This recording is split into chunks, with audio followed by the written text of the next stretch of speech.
Leute, was macht ihr denn schon hier? Wir fangen gerade später an. Könnt ihr keine Uhr lesen oder was? Meine Scheiße, jedes Mal diese... Und wenn ihr jetzt schon da sind, fangen wir halt auch an. Also gut, jetzt wo ihr da seid. Hallo und herzlich willkommen beim gut kultivierten Achterbahnbau hier auf RCT Germany zu einem neuen Projekt. Let's Build a Theme Park ist ja durch. Eine Folge sozusagen fehlt noch, weil Manuel und ich noch eine Zusammenfassung aufnehmen wollten. Das Problem ist, dass Manuel leider gesagt hat, dass er die unbedingt mit mir aufnehmen will. Keine Zeit mehr hat oder verschwunden ist, ich weiß es nicht. Vielleicht ist er gefressen worden oder sowas von einem Wolf, weiß ich nicht. Deswegen machen wir jetzt zuerst mit dem neuen Projekt weiter, bevor wir dann, wenn Manuel irgendwann mal Zeit findet, mit Let's Build a Theme Park fertig machen. Zum neuen Projekt. Was wird das neue Projekt sein? Das neue Projekt heißt 256x2. Hat nichts mit Mathematik zu tun. Oder relativ wenig mit Mathematik zu tun. Und ja, ich zeige euch am besten einfach mal, um was es geht. Wie ihr seht, ich spreche Deutsch mit euch. Ich weiß noch nicht genau, wie ich das sprachlich machen werde. Ich versuche jetzt in der ersten Folge mal Deutsch mit englischen Untertiteln. Mal gucken, wie das wird, wie viel Arbeit es ist mit den Untertiteln. Mal gucken, mal schauen. Und dann probiere ich ja die nächsten Folgen so ein bisschen rum. Mach's mal auf Englisch mit deutschen Untertiteln, guck, wie das funktioniert. Und dann, je nachdem, was bei euch besser oder was insgesamt besser ankommt und was mir auch mehr, was für mich einfacher oder besser zu machen ist, mehr Spaß macht, einfacher ist und so weiter und so fort, wird dann in Zukunft gemacht werden. Fangen wir mal an. 250x2, Entschuldigung, was genau ist das eigentlich? Dabei handelt es sich, wie ihr vielleicht am Namen erraten hättet können, um eine Map, die 256 Felder in der Länge und in der Breite ist. Das heißt, wir spielen auf einer maximal großen Map. Größer geht's nicht in diesem Spiel. Und das ist das, was ich bis jetzt gebaut habe. Ist nicht viel, hat trotzdem 30 Stunden gedauert. Hauptsächlich Straßen, Schienen, Oberleitungen, dann hier die eine Achterbahn, aber das ist aktuell auch nur eine Idee, die ich einfach spontan hatte und in den Park reinpflanzen wollte, damit ich das nicht vergesse. Ein paar Parkplätze habe ich gebaut. Rudimentären, ja gut, Eingang kann man das jetzt nicht nennen, das ist bis jetzt nur eigentlich auch nur ein Sketch, wie das im Endeffekt aussehen soll. Oder von der Platzierung her, wie das funktionieren soll. Was wir in diesem Projekt anders machen werden als in Let's Build a Theme Park, und das ist insgesamt etwas, was mir sehr wichtig ist, bei Let's Build a Theme Park haben wir ja alles aufgenommen. Wir haben im Prinzip bis auf die letzten 3-4 Stunden, die ich wirklich noch an dem Park gebaut habe und Pflanzen gemacht habe und die Organisation angepasst habe und sowas, haben wir wirklich alles aufgenommen. Und dabei entstehen einfach Situationen, es sind sehr, sehr viele Folgen dabei entstanden, wo ich ziemlich viele Probleme hatte, die Folge durch den Kommentar irgendwie spannend oder so in die Richtung halt irgendwie interessant zu machen. Einfach weil, ja, wie soll man das sagen, einfach weil nichts Aufregendes passiert ist. Ich meine, klar, wenn ich jetzt ein Haus baue, eine große Station, eine Achterbahn oder sowas, dann kann man darüber erzählen, dann kann man da auch was mitmachen. Aber wenn ich dann 2 Stunden da rumsitze und Pflanzen baue und im Park rumzoome, das kann man doch nicht richtig kommentieren, das ist Bullshit. Und deswegen, das ist so ein großes Ding. Mir hat Let's Build a Theme Park gerade so die letzten 10, 15 Folgen eigentlich auch schon vor der Sommerpause überhaupt keinen Spaß mehr gemacht. Das war einfach nur noch ein Krampf, das war eine Tortur, die Folgen da aufzunehmen, jedes Mal dann auf Deutsch und auf Englisch und dann zweimal die Woche, also insgesamt 4 Folgen die Woche aufzunehmen, mit teilweise ohne Inhalt. Das hat einfach keinen Spaß mehr gemacht. Und das will ich nicht nochmal machen. Das bedeutet für dieses Projekt, ich werde bauen, wie ich Bock drauf habe und wann ich Bock drauf habe und warum auch immer ich Bock drauf habe. Und wenn so wie jetzt, gut, ich hätte gerne noch ein bisschen länger gewartet, aber auf der anderen Seite würden dann immer wieder neue, ist ja wurscht. Und einfach wenn ich was habe, was ich euch zeigen kann, dann zeige ich euch das. Das heißt, so wie jetzt, ich sage ganz gut, ich habe jetzt noch 30 Stunden am Park weitergebaut, bla bla bla, und dann haben wir das und das und das neu gebaut. Jetzt in dem Fall halt hier, ich habe angefangen, und dann erzähle ich euch, halt, wie das, quasi im Nachhinein erzähle ich euch das jetzt live, wie das damals gebaut habe, worauf ich geachtet habe. Das macht, glaube ich, mehr Sinn, als wenn ich wirklich alles aufnehme und dann alles versuche zu kommentieren. Das schaffe ich einfach nicht, da werde ich kirre dabei. Das ist das erste Ding. Das zweite Ding ist, es werden nicht mehr 2 Folgen die Woche kommen. Oder es wird generell einfach nicht mehr regelmäßig kommen. Ich habe, na gut, jetzt zu sagen, ich habe keine Zeit, wäre Quatsch, wäre Bullshit, weil ich kaum studieren muss und keinen Job habe, aber noch.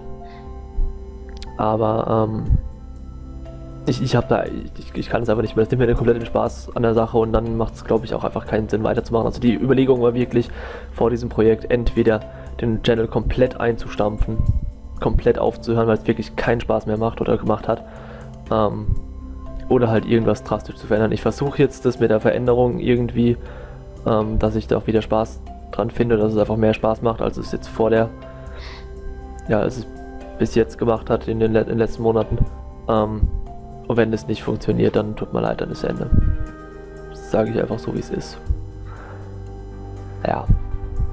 So, das weg. Also es kommt nicht mehr regelmäßig, es kann nicht alle 2 Wochen, es kommt wahrscheinlich noch nicht mal jede Woche. Es kommt halt was, wenn ich was habe zum Zeigen. So einfach ist es. Es werden auch zwischendrin, habe ich mir überlegt, wenn ich weiß oder wenn ich wirklich vorhabe, ich baue jetzt, muss ich mich halt selber dran erinnern, wenn ich jetzt wirklich weiß, okay, ich baue jetzt irgendein Gebäude, ich habe da eine Idee, ich habe einen Grundplan, dann kann ich auch mal auf Aufnahme drücken und mal 1, 2 Folgen zwischendrin reinstreuen, wo ich wieder im Zeitraffer baue und das dann kommentiere. Sowas geht, aber dieses grundsätzliche alles im Zeitraffer zeigen ist wurscht. So, was haben wir bis jetzt auf dieser Karte? Ich habe angefangen hier oben, generell eigentlich mit dem Teil hier. Ich kann das gerade mal vielleicht, ich habe ja die Safe Games, das ist ja das Schöne an der Sache. Können wir anfangen. Hier so, das ist das erste Safe Game, das ich gemacht habe. Ich habe zuerst hier oben diese Böschung angehoben. Habe ich mir echt Gas gemacht, habe das Ding einfach markiert und dann hochgehoben, weil das so schon funktioniert es nicht. Oder machte ich halt komplett kirre. Was es auch so schon gemacht hat. Dann habe ich angefangen hier Platz zu machen für die verschiedenen Transportmittel, nenne ich es jetzt einfach mal, die ich bauen wollte. Ich habe hier oben überlegt, ich baue eine Bahnstrecke, die läuft überhalb der Autobahn. Seht ihr, hier die ist markiert, das gelbe, das ist die Bahnstrecke. Hier drunter läuft dann die Autobahn, das ist in dem Fall jetzt hier das graue. Und dann war die Überlegung eben nach der Autobahn kommt hier die Böschung runter und hier unten ist dann Fluss. Ursprünglich war der geparkt, wie seht ihr noch, ist ja noch angeschrieben, Berlin. Ursprünglich war geplant, dass wir das ganze Spreepark 2.0 machen. So war es, glaube ich, auch angekündigt letztes Jahr. Spreepark 2.0 und jetzt dann 4Tubes Berlin, wenn man und ich die 4Tube-Dinger wieder in Betrieb nehmen wollen. Hab mir lange überlegt und auch mit anderen Leuten abgesprochen, wir nennen das Ganze anders. Also 4Tubes bleibt, aber es wird nicht in Berlin sein, weil Berlin halt, passt halt irgendwie wurscht. Ja, und habe ich überlegt, hier dann das war die erste Überlegung mit der Autobahn. Habe hier einfach den Boden abgesenkt, die Fullblöcke reingemacht und dann eben mit diesen kleinen Wänden, mit denen hier, die in weiß, versucht die Mittelstreifen zu machen. Hat meiner Meinung nach eigentlich ganz gut funktioniert. Das Problem ist nur, was mich auch da schon gestört hat, dass die eben in RCT von verschiedenen Winkeln verschiedene Farben sind. Das bedeutet, dass die Streifen hier weiß sind, aber hier so ein komisches so grau. Und das sah einfach scheiße aus. Das heißt, von einer Seite sieht die Autobahn saugeil aus und von der anderen Seite jeweils scheiße. War schwierig, wollte ich eigentlich nicht. Hat mir auch nicht so gut gefallen. Ich habe aber relativ lange mit dem System gearbeitet, also ich habe immer hier mal die Safe Games durchblättert. Safe Game 8, ja. Ich habe im Endeffekt hier das komplette Ding auf die Art und Weise gebaut. Und auch hier bis ganz runter. Manuel kam dann auf eine Idee, die ich dann irgendwann auch ausprobiert habe, ich weiß gar nicht, welchem Safe das war. Die ich dann jetzt auch letztendlich benutzt, die ist zwar mega viel Arbeit im Gegensatz zu dem hier. Mega nervtötend, aber das Ergebnis sieht einfach affengeil aus, finde ich.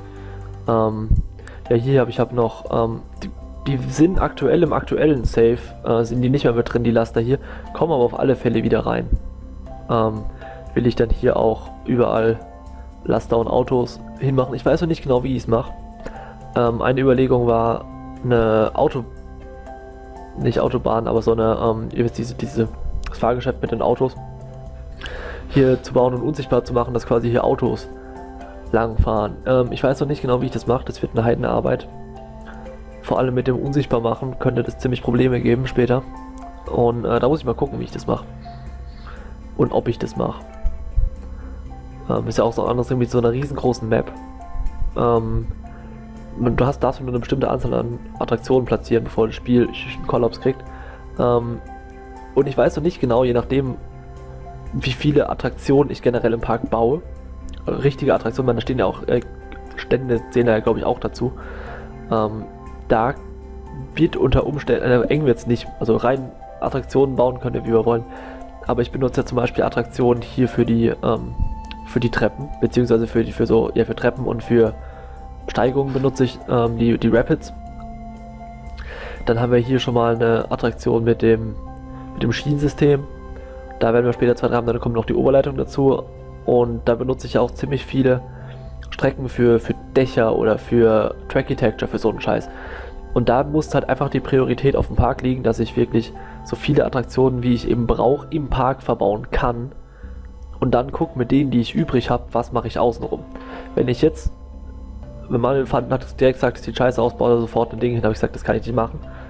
Die Idee ist zwar gut, aber wenn ich das jetzt schon mache, wenn ich da jetzt Attraktionen hinbaue, Autobahn, die da rumfährt und dann, keine Ahnung, so 2, 3, 5 verschiedene Attraktionen, die da rumfahren mit verschiedenfarbigen Autos, damit das alles schön aussieht, was weiß ich nicht was, und schnellere Autos und langsamere Autos, dann sind nur 10, 20 Attraktionen-Slots weg. Und die fehlen mir dann am Ende im Park und das will ich nicht. Deswegen habe ich gesagt, erst Park und dann später, wenn ich mit dem, was ich übrig habe, kann ich dann immer noch hier draußen rumspielen, auch wenn es wahrscheinlich erst 2017 sein wird, aber das ist ja wurscht.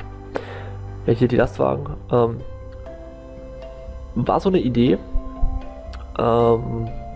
Lastwagen an sich ist cool, aber da muss ja irgendwas draufstehen. Da steht ja meistens irgendeine Spedition drauf oder Bananen für Edeka, was weißt du nicht.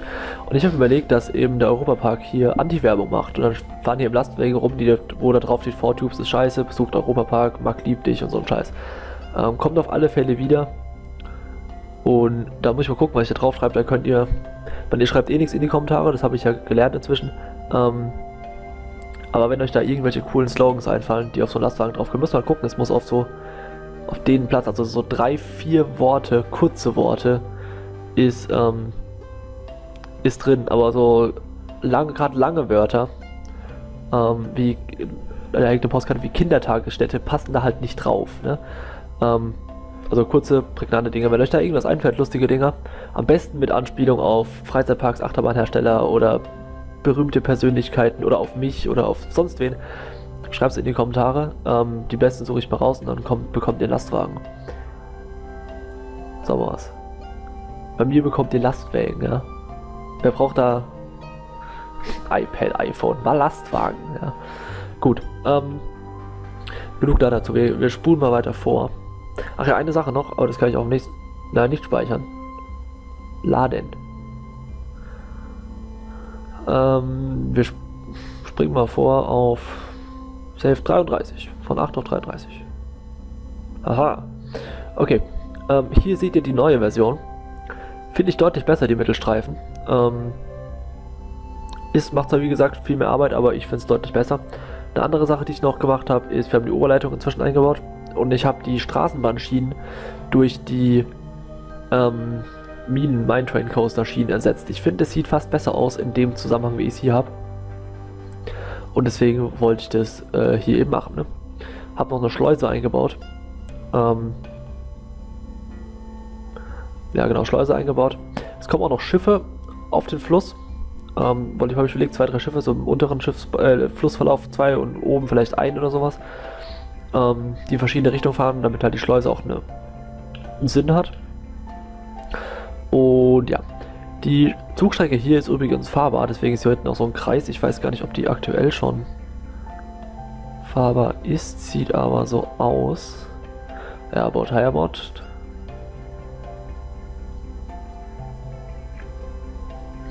Also hier wird er später auch ein Zug rumfahren. Und ja. Soweit, das kann ich euch eigentlich später zeigen, wenn wir im aktuelleren Safe sind, ne? Macht wahrscheinlich mehr Sinn. Aber was Sinn macht, hat mich ja noch nie interessiert. Hier ist noch inzwischen auch Wasser drin und hier ist das komplette Landscaping für den Fluss fertig. Nee, ist es doch gar nicht, Bullshit. Es ist halt irgendwann fertig. So, wir springen jetzt einfach mal zum aktuellen Safe von heute Morgen. So, genau, das ist das aktuelle Safe, wie gesagt. Wir haben inzwischen das Landscaping am Fluss, ist komplett fertig. Hier das Ufer. Ja gut, hier oben noch nicht. Das Problem ist, ich will in dem Park noch einen großen See bauen, auf dem eine Wasserskishow stattfindet, um den eine Achterbahn außen rum fährt und der eine große Bühne hat. Also so ein bisschen eine Mischung aus Schwarzwaldpark und Spreepark vielleicht. Da fuhr eine Achterbahn am See entlang. So ein bisschen. Die werdet es dann sehen, bald, in 2 Jahren oder so.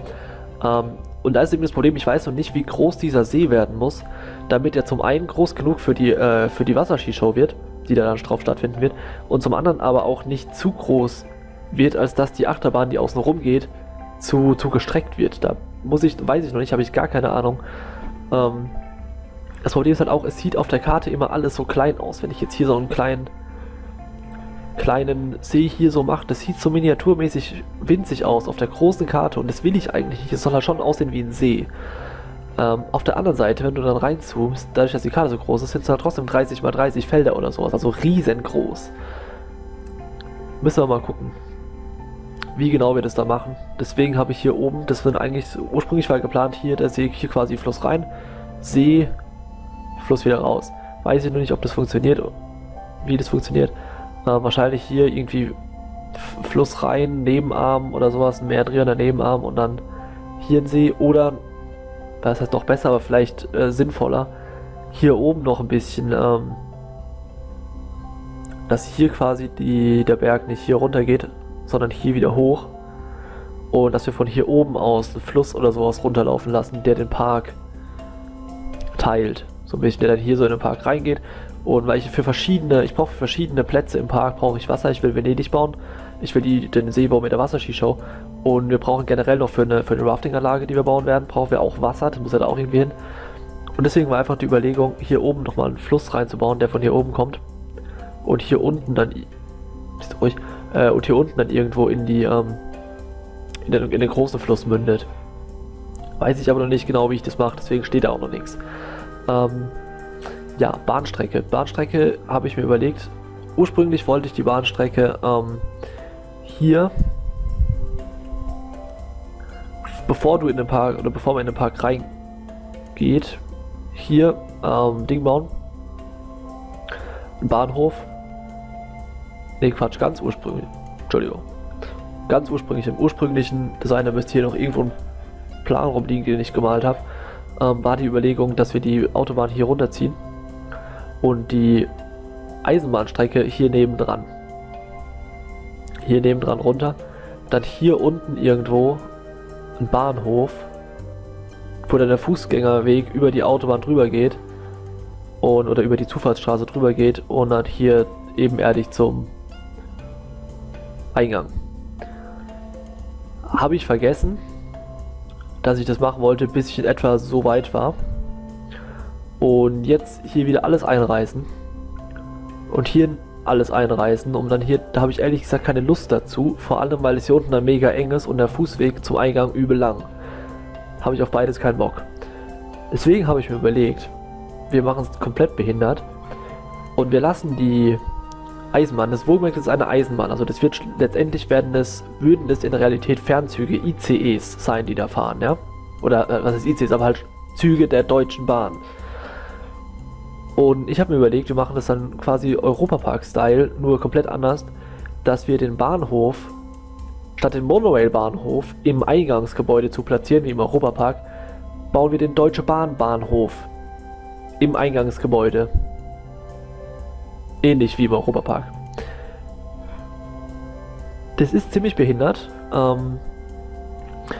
wird zum Kotzen sein umzusetzen. Aber ich habe da mega Bock drauf, das zu machen. Das Problem, was wir dann haben, ist, dass die Zugstrecke danach auch noch irgendwo hin muss. Wir müssen hier einen Kreis machen. Wir müssen den damit verbinden, ansonsten spackt mir hier hinten der Zug rum. Das will ich nicht. Das heißt, wir haben zwei Möglichkeiten. Entweder wir tun so, als wäre das ein Kopfbahnhof, bauen hier hinten in einem Gebäude drin einen kleinen Wendekreis, dass die Bahn hier hinten ungesehen wenden kann. Und wir tun einfach so, als wäre das ein Kopfbahnhof, der Züge beamen kann, damit der Zug quasi hier reinfährt und hier wieder rauskommt. Oder wir bauen ähnlich wie hier kommt eine riesengroße Brücke, so ein Viadukt hin. Oder wir bauen eben hier auch immer ein großes Viadukt. Und da weiß ich ehrlich gesagt noch nicht, was schlechter ist. Ich sehe da keine gute Lösung drin, sondern ich sehe nur eine schlechte und eine noch schlechtere. Ich weiß aber noch nicht, welche die weniger schlechte ist. Da müssen wir halt mal schauen, oder muss ich halt mal schauen später, wie ich das mache. Ich habe mich noch nicht entschieden, ich brüte da seit 3 Tagen drum, ich kann 3 Nächte nicht schlafen, weil ich mir jedes Mal überlege, wie ich den Bahnhof baue. Aber ja, wir werden das irgendwie machen, irgendwie hinkriegen, ich habe keine Ahnung wie. Anderes Problem, was ich habe, wo ich keine Ahnung habe, wie ich das lösen soll, ist, wenn wir hier eine Brücke bauen, ein Viadukt. Wie machen wir die Grenze zwischen Außenbereich und Park-Innenbereich? Bauen wir die direkt unter die Brücke? Bauen wir die irgendwo hier, sodass die Brücke theoretisch im Park ist? Kann man machen, muss man nicht. Machen wir sie auf der anderen Seite der Brücke irgendwo hier? Kann man machen, muss man nicht. Was machen wir dann aber hier hin? Da muss ja irgendwas muss da ja hin. Weiß ich alles noch nicht genau, wie wir das machen. Werden wir wahrscheinlich auch in der nächsten Folge noch nicht wissen und auch wahrscheinlich nächstes Jahr noch nicht, aber ich arbeite dran. So, was wir hier noch haben, sind Parkplätze. Ihr seht, die 7 hier unten sind fertig. Fertig belient. Mit den Linien. Die hier werden noch gemacht. So ein Ding dauert in etwa 10 Minuten. Man kann maximal 2 am Stück machen, bevor man wahnsinnig wird. Ja, mal gucken, bis wann die fertig sind. Ich kann mir auch gut vorstellen, die einfach so zu lassen, anzufangen, was anderes zu bauen, dann an anderen Baustellen weiterzumachen und dann nach und nach, je nachdem, wenn ich Bock habe, so, oder wenn ich gut drauf bin, nochmal eine zu bauen, weiß ich noch nicht, wie ich das mache. Hier oben habe ich mir mal die Option offen gehalten, noch was hinzubauen, parkplatzmäßig. Weiß ich aber noch nicht, ob ich das mache. Wenn hier hinten letztendlich der Berg hinkommt mit dem zweiten Fluss, dann haben wir hier keinen Platz mehr für richtige Parkplätze. Dann werde ich das hier wieder abreißen. Falls wir das mit dem Berg oder mit dem Fluss irgendwie anders lösen, falls der hier kommt oder so, keine Ahnung, habe ich mir überlegt, dass wir hier unbefestigte Ausweichparkplätze machen, falls es mal zu voll wird oder sowas, dass Ausweichparkplätze haben. Aber wie genau ich das mache, weiß ich noch nicht. Hier unten kommt dann irgendwann noch der Anschluss an die Straße. Ob da vielleicht noch ein oder so 2 oder 4 Parkplätze, weiß ich noch nicht. Dann Anschluss an die Straße. Mitarbeiterparkplatz kommt hier noch in die Ecke irgendwo hin. Mitarbeiterbereich muss hier noch irgendwo hin, da habe ich mir auch überlegt, den dahin zu machen, aber dann müssten die Mitarbeiter hier irgendwo parken und dann darüber schlappen, das wäre auch behindert. Ich habe übrigens nichts gegen Behinderte, wollte ich nur, egal. Ich weiß noch nicht, wie ich das mache. Das ist alles aktuell so in der groben Planungsphase. Werden wir eine Lösung finden. Hotels wollte ich auch noch bauen. Die sollten eigentlich ursprünglich war geplant, die hier hinzubauen. Da war allerdings hier auch noch keine Bahnstrecke und noch keine Achterbahn. Mal sehen, wo ich die Hotels jetzt hinbaue. Dahin werden auch eine Alternative, hier die Hotels hinbauen. Nochmal so ein kleiner extra Parkplatz fürs Hotel und hier ein großes Hotel hin. Ist ja genug Platz, sind ja 30 mal 40 Felder oder so. Vielleicht hier ein Hotel hin oder eben hier Hotelanlage, hier direkt kein Hotelparkplatz, dann hier Hotel, Mitarbeiterbereich und der Park wird sowieso viel zu groß, um ihn jemals fertig zu bauen und sinnvoll fertig zu bauen, aber davon mal abgesehen. Ich wollte halt einfach mal eine volle Map bauen, ob das Sinn macht oder nicht. Eher nicht, aber ich mach's trotzdem. So, das war es. Soweit. Eigentlich wollte ich den Zug noch zeigen. Habe ich jetzt fast vergessen. Hier in Oberleitung habe ich mir auch überlegt, erst habe ich mir überlegt gehabt, die Oberleitung aus mit den, wie heißen die? Mit dem da, mit dem Sessellift zu machen. Das Problem ist, dann haben wir quasi 2 Oberleitungen pro Schiene, was scheiße aussieht, und wir können keine Kurven machen, was ziemlich unpraktisch ist, wenn man Kurven in der Strecke hat. Deswegen bleibe ich bei den... Was ist jetzt los, du blödes Ding? Deswegen bleibe ich bei den dicken hier, bei der dicken Oberleitung. Er ist wie gesagt ein bisschen zu fett, aber ich finde, es sieht einfach am besten aus. Hier die Stromabnehmer. Ich weiß, die sind in Realität meistens grün, das wurde mir oft genug gesagt, wie es in Realität ist. Das Problem ist, hier ist fucking Rollercoaster Tycoon 2 und ich fahre mit einem Monorail-Zug auf einer Minenachterbahn. Und als Oberleitung dient mir eine andere Achterbahn. Also ich lege jetzt hier nicht allzu viel Wert auf Realismus, was die Bahnstrecke anbelangt. Ich möchte, dass es gut aussieht, dass man es als Bahnstrecke erkennt. Ob die jetzt in der Realität grün oder pink oder rot-weiß gestreift sind, die Stromabnehmer, ist mir scheißegal. Genauso wie, dass der Bahndamm zu hoch ist für Realität oder dass die Deutsche Bahn nur moderne Betonbrücken baut. Ist mir alles ziemlich scheißegal. Ich baue so, wie es gut aussieht oder wie es mir gefällt. Und ja, wie es halt gerade passt, ne? So, da fährt der Choo-Choo-Zug. Der wird sich hier unten gleich aufhängen. Und das nehmen wir dann auch als Schlussbild. Der wird hier nochmal mit so einem richtigen Kracher enden. Also gut, er wird nicht explodieren, was sehr schade ist. Aber es wird sehr interessant werden. Wenn er denn jemals hier unten ankommen wird. Jetzt kommt er. Was ich sehr praktisch finde ist, oder schwierig finde, ich finde es ziemlich gut, wie der Zug hier abbremst, wenn er in eine Station reinfährt, auch wenn da keine Eingänge sind, was sehr gut ist. Das Problem ist, die Station sieht trotzdem scheiße aus. Weswegen ich eigentlich lieber die Station unsichtbar machen würde und einen anderen, den normalen Track drunter hacken würde. Das Problem ist, dann bremst der Spaß nicht mehr, sondern fährt durch. Ist ja natürlich schlecht. Warum hängst du dich jetzt eigentlich nicht auf? Hast du irgendwie...